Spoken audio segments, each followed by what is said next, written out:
Puji Tuhan, hari Minggu saudaraku, kita telah mendengarkan firman Tuhan saudaraku, dengan topik penuh dengan Roh Kudus. Penuh dengan Roh Kudus. Setiap anak Tuhan, apalagi pelayan Tuhan, perlu penuh dengan Roh Kudus. Tidak ada pilihan lain. Bukan boleh penuh, boleh tidak penuh, saudaraku. Kalau saudara mau berkemenangan di akhir zaman ini, saudaraku, dan harus senantiasa penuh dengan Roh Kudus. Tidak boleh pula, saudaraku, tidak dapat pula hari ini penuh, saudaraku, besok kosong. Mengapa bisa kosong? Karena kita mengabaikan Roh Kudus, saudaraku. Kita tidak biarkan dia, saudaraku, memenuhkan hati kita. Hidup yang demikian, saudaraku, hidup yang tidak berkuasa. Saya terangkan pada hari Minggu itu, saudaraku, seharusnya orang yang penuh dengan Roh Kudus itu, saudaraku, memperlakukan Roh Kudus sebagai angin. Angin yang bertiup kepada layar, perahu layar, saudaraku.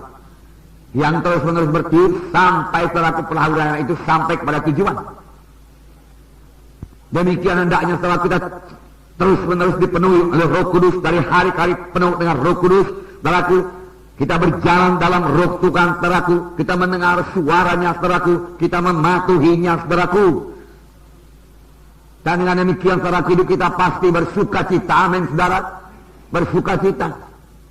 Karena kita mematuhi Roh Kudus di dalam hidup kita, saudaraku.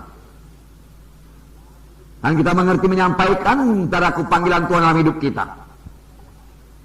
Tanpa Roh Kudus, saudaraku, kita tidak sanggup. Dengan apa kita mengerjakan pekerjaan rohani? Saudara mengerjakan pekerjaan rohani. Amin, saudaraku. Ya. Saudara memberikan firman Tuhan untuk pekerjaan rohani. Saudara berdoa syafaat untuk pekerjaan rohani. Saudara memberikan bimbingan pada jiwa-jiwa, itu pekerjaan rohani. Pekerjaan rohani, saudaraku, tidak bisa dilakukan dengan kekuatan badannya ini. Firman Tuhan juga berkata, bukan oleh kuat, bukan oleh gagah, tapi oleh Rohku juga, yaitu akan jadi. Oleh Roh Tuhan. Bukan oleh kekuatan kita. Bukan oleh hikmat kita. Saudara ingat apa yang dikatakan Paulus pada waktu Paulus kata ke Korintus, aku datang kepadamu bukan dengan hikmat manusia, tetapi aku datang kepadamu dengan penunjukan roh dan kuasa Allah. Walaupun Paulus sebenarnya ahli pidato, walaupun Paulus sebenarnya sangat mampu secara manusiawi, saudaraku, tetapi dia berkata, tidak, aku tidak akan berhasil kalau aku pakai kekuatan manusiawiku, tidak. Aku mau bergantung pada kuasa Tuhan dan penunjukan roh dan kuasa Allah. Lalu, saudaraku, Roh Kudus mimpin Paulus dan kuasa Allah dinyatakan dalam pelayanannya. Lalu sidang Korintus jadi. Saudaraku, tidak heran, saudaraku, Tuhan Yesus berkata kepada murid-murid yang sudah diajarinya, saudaraku, 3,5 tahun lamanya. Sudah cukup matang, saudaraku, secara pengajaran. Mereka sudah tahu firman Tuhan, saudaraku. Tetapi Tuhan Yesus berkata, tunggu. Jangan kamu berangkat dulu. Walaupun perintahanmu sudah kuberikan padamu, jangan berangkat dulu. Kamu perlu kuasa. Kamu perlu urapan. Tanpa kuasa, tanpa urapan, kamu akan gagal. Oleh sebab itu tunggu di Yerusalem sampai kamu dilengkapi. Sampai kamu dilengkapi.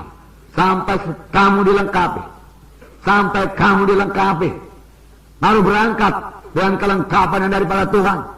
Bukan dengan kelengkapan daripada manusia, tapi dengan kelengkapan daripada Tuhan, saudaraku.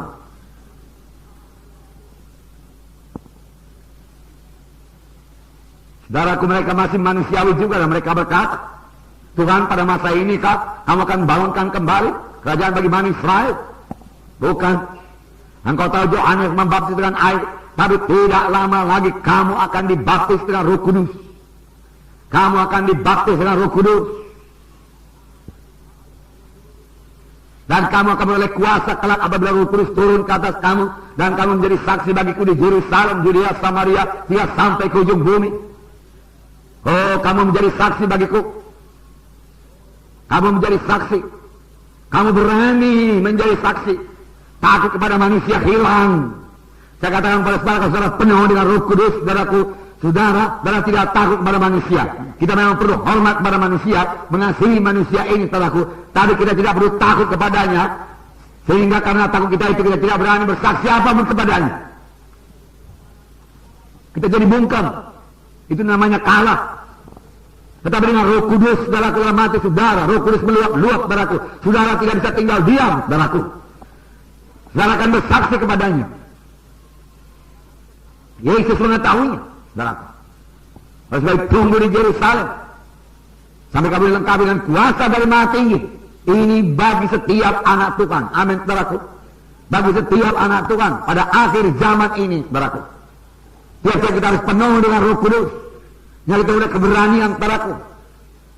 Memberitakan Injil Tuhan. Memberitakan Injil Tuhan. Saudaraku, terlebih pada akhir zaman ini, saudaraku. Kejahatan akan bertambah-tambah. Firman Tuhan sudah mengatakannya. Aktivitas setan akan bertambah-tambah. Daripada akhir zaman ini. Kejahatan bertambah-tambah, saudaraku. Aktivitas setan bertambah-tambah. Dengan apa kita hadapi, saudaraku? Setan ruh adanya, saudaraku. Saudara menghadapi dengan kekuatan badan, saudara akan kalah, saudaraku. Saudara memakai dengan kekuatan pikiran, dengan mudah dia tipu, saudaraku. Kalau Adam dan Hawa, manusia yang sempurna dijadikan Tuhan, saudaraku, dengan mudah ditipu oleh setan, saudaraku, apalagi kita. Saya sudah berpengalaman 6.000 tahun lamanya, saudaraku. Kejahatan bertambah-tambah, firman Tuhan berkata, saudaraku. Bertambah-tambah. Kesudahan segala sesuatu sudah dekat. Kita mengetahuinya, saudaraku. Lalu apakah kita hidup dengan ketakutan dan kekhawatiran? Oh, kalau begini anak-anakku nanti akan menjadi mangsa-mangsa setan. Aku akan jaga kalau demikian. Tidak. Amin, saudaraku. Bahkan saat akhir zaman adalah saat yang menggemarkan hati. Amin. Ya. Saya yakin kalau kita penuh dengan Roh Kudus, saudaraku, nanti kita sampai ke sorga, kita bukannya berkata, aduh Tuhan, syukur aku sampai ke sorga, Tuhan. Oh Tuhan, syukur Tuhan. Ya, masih bisa aku sampai ke sorga. Tapi saudaraku, selagi di bumi pun kita berkata, Tuhan, sedikit waktu lagi Tuhan, supaya pekerjaanmu selesai Tuhan. Oh, masih banyak jiwa perlu selamatkan Tuhan. Tiap-tiap hari saya memenangkan jiwa Tuhan. Haleluya Tuhan, haleluya. Nah, perlu dia Roh Kudus, saudaraku. Sebab Yesus juga pada akhir zaman akan mengerjakan perkara yang besar. Amin, saudaraku. Perkara yang besar, haleluya. Dan saya suka cita saudara masih begini banyak muda-muda, haleluya. Haleluya.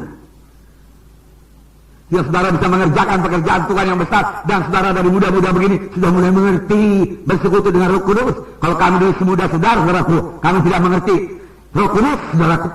Anggota gereja sih anggota gereja, saudaraku. Ya. Tapi siapa Roh Kudus, saudaraku? Nggak tahu. Ya. Dari dalam keluarga Allah, hidup baru oleh Roh Kudus yang berdiam dalam hati kita. Dan karena roh kita sudah hidup dalam kita, roh kita ini bisa bersekutu dengan Roh Kudus, saudaraku. Kejahatan akan bertambah-tambah, tapi pencurahan Roh Kudus juga akan bertambah-tambah luar biasa, seperti yang belum pernah terjadi sebelumnya. Saudaraku.